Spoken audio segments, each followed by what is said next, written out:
కోనసీమ తిరుమలగా పేరు పొందిన వాడపల్లి వెంకటేశ్వర స్వామి వారి దేవాలయానికి శాసనమండలి మాజీ డిప్యూటీ చైర్మన్ రెడ్డి సుబ్రహ్మణ్యం కొత్తపేట నుండి నడుచుకుంటూ వాడపల్లి వెంకటేశ్వర స్వామి వారి దేవాలయానికి వచ్చి మొక్కు చెల్లించుకున్నారు.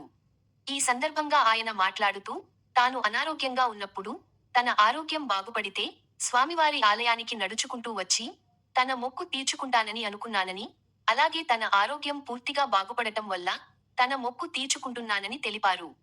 భక్తుల కోరిన కోరికలు తీర్చే వాడపల్లి వెంకన్నకు రోజురోజుకు భక్తులు తాకిడి పెరుగుతుందని, ఇదే స్వామి వారి మీద ప్రజలకున్న అచంచలమైన విశ్వాసమని, వచ్చిన ప్రతి భక్తునికి తమ కోరికలు నెరవేరుతున్నాయి కాబట్టే లక్షలాది మంది భక్తులు ఈ దేవాలయాన్ని సందర్శిస్తున్నారని ఆయన అన్నారు.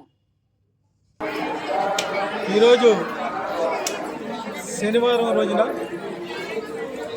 కలియుగ దైవం కోనసీమ దైవం వెంకటేశ్వర స్వామి వాడపల్లి వచ్చి దర్శనం చేసుకోవడం ఇది నా అదృష్టంగాను పూర్వజన సుకృతంగాను భావిస్తున్నారు. ఈవేళ ఈ శనివారం రోజుని ఎక్కడెక్కడి నుంచో భక్తులు వచ్చి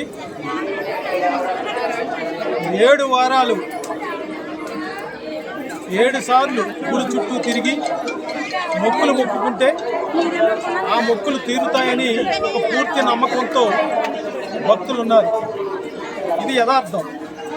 అందుకోసమే ప్రత్యక్షంగా చూస్తున్నా రోజు రోజుకి పెరిగిపోతుంది భక్తుల అంటే నమ్మకం పెరిగిపోతుంది, భక్తి పెరుగుతుంది. ఎక్కడెక్కడి నుంచో వస్తున్నారు.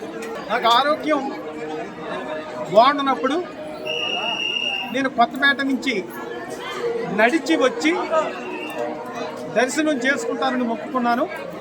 నాకు ఆరోగ్యం ఆ వెంకటేశ్వర స్వామి దయ వల్ల నాకు ఆరోగ్యం సంపూర్ణంగా ఉంది. నేను బైపాస్ ఆపరేషన్ చేయించుకున్నాను, సక్సెస్ఫుల్గా ఆరోగ్యంగా ఉంది. అందుకోసమే నేను అనుకున్నట్లుగా కొత్తపేట నుంచి సుమారు 18 కిలోమీటర్లు పాదయాత్ర చేసి స్వామిని దర్శించుకోవడం చాలా ఆనందంగా ఉంది.